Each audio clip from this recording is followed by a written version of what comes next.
వధువుగానే మారిపోవే ఈ క్షణం స్వయంవరం ఇవాళ సంబరం ఈ క్షణం స్వయంవరం ఇవాళ సంవరం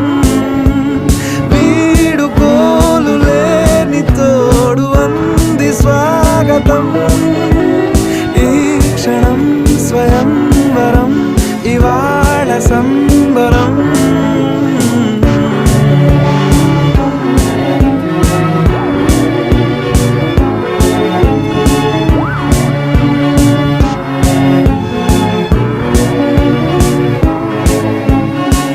ఇవాళ నింగిలోని తార తళుక్కు మంది ఎదురుగారా వయస్సు తీరికుండదారా హాయ్ హాయ్ హాయ్ సొగస్సు పంచుతున్న